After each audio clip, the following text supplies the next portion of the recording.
আগামী 11 দিন সারা দেশে বিশেষ সতর্কতা জারি। টানা 15 বছর ক্ষমতায় থাকার পর ছাত্র জনতার অভ্যুত্থানে ক্ষমতাচ্যুত আওয়ামী লীগ কিন্তু এখনো প্রকাশ্যে রাজনৈতিক মাঠে ফিরতে পারেনি। অন্তর্বর্তী সরকার দলটির রাজনৈতিক কার্যক্রম নিষিদ্ধ ঘোষণা করলেও দেশ বিদেশে ছদ্মবেশে তৎপর রয়েছে সংগঠনটির নেতাকর্মীরা।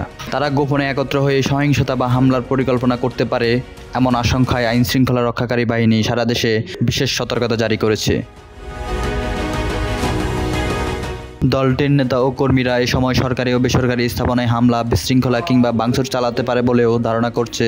এই প্রেক্ষাপটে সোমবার 28 জুলাই দেশের বিভিন্ন পুলিশের ইউনিটে একটি বিশেষ সতর্কতা পাঠিয়েছে পুলিশের বিশেষ শাখা। চিঠিটি পাঠানো হয়েছে DMP commissioner, city, SP, special police super সহ দেশের সব জেলা পুলিশের কার্যালয়ে।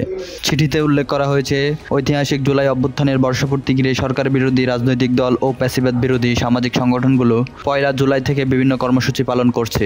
এই ধারাবাহিকতায় 29 জুলাই থেকে 8 আগস্ট পর্যন্ত বিশেষ গুরুত্বপূর্ণ হিসেবে চিহ্নিত করা হয়েছে।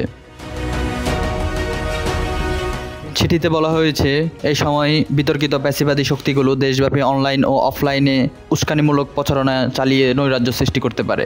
পাশাপাশি ফ্যাসিবাদ বিরোধী কর্মসূচিতে বাধা দিয়ে বা উস্কানি দিয়ে আইন শৃঙ্খলা অবনতি অপচেষ্টাও হতে পারে।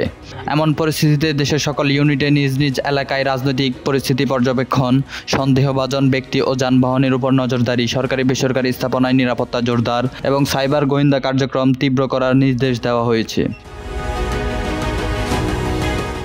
বিশেষ অভিযান চালাতেও বলা হয়েছে 29 জুলাই থেকে 8 আগস্ট পর্যন্ত। সম্প্রতি স্বরাষ্ট্র উপদেষ্টা মোহাম্মদ জাহাঙ্গীর আলম চৌধুরী গণমাধ্যমকে বলেন, আওয়ামী লীগের দোসররা দেশকে অস্থিতিশীল করার চেষ্টা করছে। তাদের কঠোর হাতে দমন করা হবে। যারা দেশে বিদেশে বসে পরিস্থিতি অশান্ত করার পরিকল্পনায় লিপ্ত তাদের বিরুদ্ধে ব্যবস্থা নেওয়া হবে বলেও জানিয়েছেন জাহাঙ্গীর আলম চৌধুরী।